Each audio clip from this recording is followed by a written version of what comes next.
Hello my dear student, আমি বাবর আলী। সকলকে স্বাগতম জানাই বাবর সাকসেস এডুকেশনে। আমি তোমাদের দশম শ্রেণীর বাংলা ব্যাকরণ থেকে বাক্য যে অধ্যায়টি রয়েছে সেখান থেকে আমি একটা ক্লাস অলরেডি প্রোভাইড করেছি। সেখানে আলোচনা করা হয়েছিল বাক্য নির্মাণের শর্তগুলো কী কী এবং তার আলোচনা। আজকে তার দ্বিতীয় ক্লাস। আজকে আলোচনা করব বাক্যের উপাদান বা অংশ, অর্থাৎ একটি বাক্যের প্রধানত কয়েকটি উপাদান বা অংশ সেই নিয়ে। তো চলো দেখে নিই। প্রথাগত বাংলা ব্যাকরণে একটি বাক্যের প্রধান দুটি অংশ তথা ভাগ তথা উপাদান কি না, এক হচ্ছে উদ্দেশ্য বা সাবজেক্ট এবং দুই হচ্ছে বিধেয় বা প্রেডিকেট। তো চলো এখন উদ্দেশ্য কি একটু জেনে নিই। উদ্দেশ্য না, বাক্যে যার সম্বন্ধে বা যাকে উদ্দেশ্য করে কিছু বলা হয় তাকে উদ্দেশ্য বলে। এবং বিধেয় কাকে বলে না, বাক্যে উদ্দেশ্য সম্পর্কে যা কিছু বলা হয় তাকেই বিধেয় বলে। এগুলো আমরা আগেই পড়েছি, আগের ক্লাসেই পড়েছি, অর্থাৎ নিচু ক্লাসে পড়েছি। একটা উদাহরণ আমি দিই, যেমন রবীন্দ্রনাথ গীতাঞ্জলি রচনা করেছেন। তাহলে গীতাঞ্জলি কে রচনা করেছেন না, রবীন্দ্রনাথ। এই রবীন্দ্রনাথ হলো উদ্দেশ্য। রবীন্দ্রনাথ কি করেছেন না, গীতাঞ্জলি রচনা করেছেন। এই বাকি অংশটা হলো বিধেয়। তবে এখানে একটা ফুটনোট জেনে রেখো যে বাক্যের কর্তৃপদ হলো বাক্যের মূল উদ্দেশ্য। বাক্যের কর্তৃপদ বাক্যের মূল উদ্দেশ্য মনে রাখতে হবে। এবং বাক্যের সমাপিকা ক্রিয়া হলো বাক্যের মূল বিধেয়। বাক্যের সমাপিকা ক্রিয়াই হলো বাক্যের মূল বিধেয়, এটা আমাদের জানতে হবে। তাহলে এখানে উদ্দেশ্য কি, রবীন্দ্রনাথ এবং গীতাঞ্জলি রচনা করেছেন, এই অংশটা হলো বিধেয়। এরপরে যেটা আসছে উদ্দেশ্যের সম্প্রসারক ও বিধেয়ের সম্প্রসারক।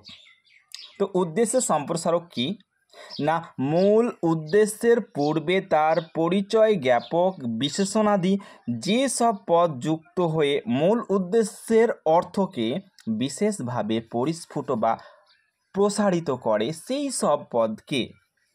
সব পদকে উদ্দেশ্যের সম্প্রসারক বা উদ্দেশ্যের প্রসারক বা সম্প্রসারক বলে। প্রসারক বা সম্প্রসারক একই কথা। বিধেয়ের প্রসারক বা সম্প্রসারক কাকে বলে না, মূল বিধেয়ের পূর্বে তার পরিচয় জ্ঞাপক ক্রিয়া বিশেষণ বা কর্ম, করণ, নিমিত্ত, অধিকরণ বাচক পদ যুক্ত হয়ে মূল বিধেয়ের অর্থকে বিশেষভাবে পরিস্ফুট বা প্রসারিত করে যে সব পদে বা যে সব পদ দ্বারা, সেই পদগুলোই হলো বিধেয়ের সম্প্রসারক। চলো একটা উদাহরণের মধ্যে জিনিসটা পরিষ্কার করে নিই। দেখো 1 নম্বর বাক্যে লিখেছি বাবর গরিবদের দেখেন। তো গরিবদের দেখেন কে, বাবর হলো উদ্দেশ্য। বাবর কি করেন না, গরিবদের দেখেন। এই বাকিটুকু হলো বিধেয়। এখন দ্বিতীয় বাক্যে আমি লিখেছি কি যে সম্রাট বাবর বিপদে আপদে গরিবদের দেখেন। এখন বাবরকে ডেফিনেশন গিয়ে বা বাবরের সংজ্ঞা দিতে গিয়ে বাবর কোন বাবর, কোথাকার বাবর, কোন বাবরকে বলতে চাইছি, একে ভালোভাবে তার পরিচয় জ্ঞাপক দিতে গিয়ে সম্রাট কথাটা নিয়ে এসেছি। এই সম্রাট পদটাই হলো বাবর নামক উদ্দেশ্য পদের সম্প্রসারক। আর এইদিকে যে বিধেয়তে আমি যে গরিবদের দেখেন লিখেছি, এই গরিবদের দেখেন এই কথার পূর্বে, অর্থাৎ এই বিধেয় কথার পূর্বে যে পদটা আনা হয়েছে বিপদে আপদে, এই বিপদে আপদে পদটি হলো গরিবদের দেখেন নামক বিধেয় পদের সম্প্রসারক। আর একটা বাক্যে দেখো সম্প্রসারণটাকে আরও বাড়িয়েছি। এবার কি লিখেছি যে মোগল সম্রাট বাবর। এখানে শুধু মোগল সম্রাট বলেই ক্ষান্ত থাকলাম না, তার সঙ্গে আরও অ্যাড করলাম মোগল শব্দটা। মুঘল লেখা আছে, মোগল হবে, মোগল শব্দটিকে। তাহলে বাবর শব্দটির সম্প্রসারক অর্থাৎ উদ্দেশ্য পদটির সম্প্রসারক হলো মুঘল সম্রাট। এবং গরিবদের দেখেন এই বিধেয় পদের সম্প্রসারক হলো বিপদে আপদে দুঃসময়ে। চলো নেক্সট। এবার বিধেয় পরিপূরক। এই বিধেয় পরিপূরক কি এটা একটু জেনে নাও। মানে বিধেয় পরিপূরক মানে কি, যে শব্দটা দ্বারাই বিধেয়টা পরিপূর্ণতা লাভ পাচ্ছে সেটা হলো বিধেয় পরিপূরক। দেখো সংজ্ঞাতে কি বলেছি আমি। সংজ্ঞাতে বলেছি যে বিধেয় বা সমাপিকা ক্রিয়ার অর্থকে পরিপূর্ণতা, এখানে পরিপূর্ণতা উচিত ছিল, যাই হোক, পূর্ণতা দান এর জন্য অপরিহার্য মানে কি, যেটা দরকার, সেই অপরিহার্য পদকে বিধেয় পরিপূরক বলে। আবারও বলি, বিধেয় বা সমাপিকা ক্রিয়ার অর্থকে পূর্ণতা দানের জন্য অপরিহার্য পদকে বিধেয় পরিপূরক বলে। ফর এক্সাম্পল, স্বামীজি বীর সন্ন্যাসী ছিলেন, দেখো বোল্ড করে লেখা আছে বীর সন্ন্যাসী। এই বীর সন্ন্যাসী পদটাই হলো বিধেয়ের পরিপূরক। এখন কেন এটা বিধেয়ের পরিপূরক? বিধেয় কোনটা? বিধেয় হলো ছিলেন, কথাটা হলো বিধেয়। এবার যদি বলি যে স্বামীজি ছিলেন, তাহলে বাক্যটার অর্থ পরিপূর্ণতা লাভ পাচ্ছে না। যখন বলছি যে স্বামীজি ছিলেন না বলে যখন বলছি স্বামীজি বীর সন্ন্যাসী ছিলেন, বীর সন্ন্যাসী কথাটা যখন নিয়ে আসছি, তখন ছিলেন কথাটার একটা পরিপূর্ণতা আসছে। এই জন্যই ছিলেন কথাটার পরিপূরক হচ্ছে বীর সন্ন্যাসী। আশা করি বুঝতে পেরেছো। তারপরে আরেকটা উদাহরণ দেওয়া আছে, রবীন্দ্রনাথ গীতাঞ্জলি রচনা করেন। এখন রবীন্দ্রনাথ করেন যদি বলি, তাহলে কিন্তু বাক্যের পরিপূর্ণতা অর্থের পরিপূর্ণতা কিন্তু বিকাশ লাভ করছে না। কিন্তু যখন বলছি রবীন্দ্রনাথ গীতাঞ্জলি রচনা করেন, গীতাঞ্জলি রচনা বা গীতাঞ্জলি কথাটা যখন আনছি, তখন করেন কথাটার কিন্তু একটা পরিপূর্ণতা পাচ্ছে। এই জন্য করেন নামক বিধেয় পদের পরিপূরক শব্দ হচ্ছে গীতাঞ্জলি বা গীতাঞ্জলি রচনা। আশা করি বুঝতে পেরেছ যে বিধেয়ের পরিপূরক কোন পদটাকে বলছে। বিধেয়টা পরিপূর্ণতা লাভ করার জন্য যে অপরিহার্য পদ, সেটাকেই বিধেয়ের পরিপূরক বলছে। চলো নেক্সট। এবার দেখব যে বাক্য পদক্রমের সূত্র। একেবারে সোজা ভাষায় লেখা আছে, তোমরা পড়ে নেবে। জাস্ট আমি একটু বুঝিয়ে দিচ্ছি। একটা বাক্যের আমরা বলেছিলাম যে দুটো অংশ থাকে, একটা হলো সাবজেক্ট, একটা হলো প্রেডিকেট, বা একটা উদ্দেশ্য, একটা বিধেয়। তবে সব বাক্যেই যে সাবজেক্ট প্রেডিকেট থাকতে হবে এমনটি নয়। কোনো বাক্যে হয়তো শুধুমাত্র সাবজেক্ট আছে, প্রেডিকেট নেই। কোনো বাক্যে হয়তো প্রেডিকেট অর্থাৎ বিধেয় আছে, সাবজেক্ট নেই, হতেই পারে। একই সঙ্গে যে দুটো থাকতে হবে এটার কোনো মানে নেই। কখনো উদ্দেশ্য থাকতে পারে, বিধেয় অনুপস্থিত থাকতে পারে, কখনো বিধেয় থাকতে পারে, উদ্দেশ্যটা অনুপস্থিত থাকতে পারে। তবে এই নয় যে উভয়ই পদ একই সঙ্গে অনুপস্থিত থাকবে। একই সঙ্গে অনুপস্থিত হতেই পারে না। ফর এক্সাম্পল, এখানে দেখো, এখানে আমি দিয়েছি যে এখান থেকে চলে যাও। তাহলে এখান থেকে চলে যাও এই পুরোটাই হলো বিধেয়, উদ্দেশ্য নয়। উদ্দেশ্য পদে আসলে বস্তু যে তুমি এখান থেকে চলে যাও, এই তুমি কথাটা কিন্তু আমি লোপ করেছি, অর্থাৎ উদ্দেশ্য পদটা অনুপস্থিত থাকা সত্ত্বেও কিন্তু বাক্যটার একটা অর্থ প্রকাশ করেছে। তাহলে কখনো কখনো উদ্দেশ্য অনুপস্থিত থাকতে পারে, এটা প্রমাণ করলাম।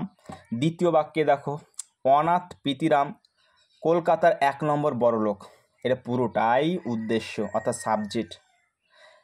অনাথ পিতিরাম কলকাতার 1 নম্বর বড়লোক, এই ছিলেন নামক যে বিধেয়, সে বিধেয়টা কিন্তু আমি এখানে বসাইনি, ছিলেন কথাটা কিন্তু আমি উজ্জ্বয় রেখেছি। তাহলে এখান থেকে এটাই প্রমাণিত হলো যে শুধুমাত্র উদ্দেশ্য দিয়েও বাক্য হয়। চলো নেক্সট। 2 নম্বরটা কি বলেছে? 2 নম্বরে বলেছে যে সাধারণত বাংলা বাক্যে উদ্দেশ্য পদ হবে। এখানে উদ্দেশ্য পদ বিধেয় পদের পূর্বে বসে, অর্থাৎ সাবজেক্টটা প্রথমে, তারপর প্রেডিকেটটা বসে। এই নিয়ম মেনে চলে, এইটা বলছে। কিন্তু কখনো কখনো এটা কিন্তু তার ব্যতিক্রম হয়, কিন্তু এটাই নিয়ম।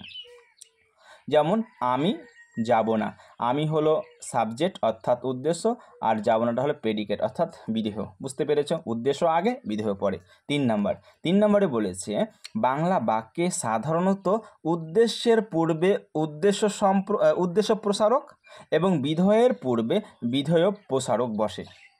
তাহলে আমি কি বললাম যে সাবজেক্ট এর পূর্বে অর্থাৎ উদ্দেশ্যের পূর্বে বসে উদ্দেশ্যের সম্প্রসারক বা প্রসারক, আর বিধেয়ের পূর্বে বসে বিধেয়ের প্রসারক বা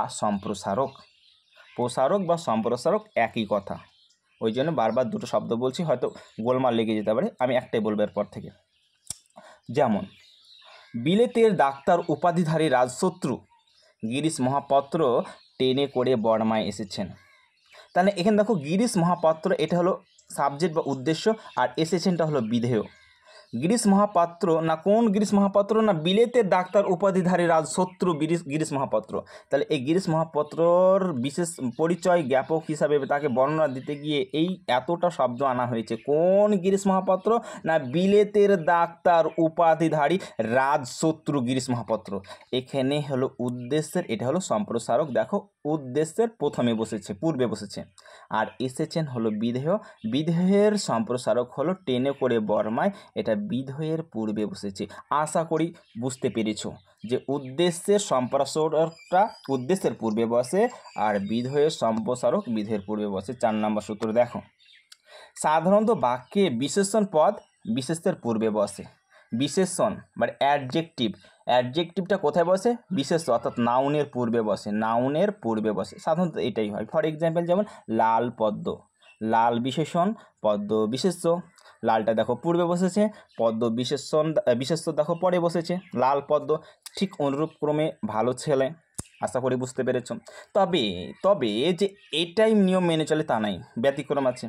কখনো কখনো এর পরনিপাতও ঘটতে পারে, অর্থাৎ আগেরটা পরে পরেরটা আগেও হতে পারে। যেমন গরম চা, আলু ভাজা।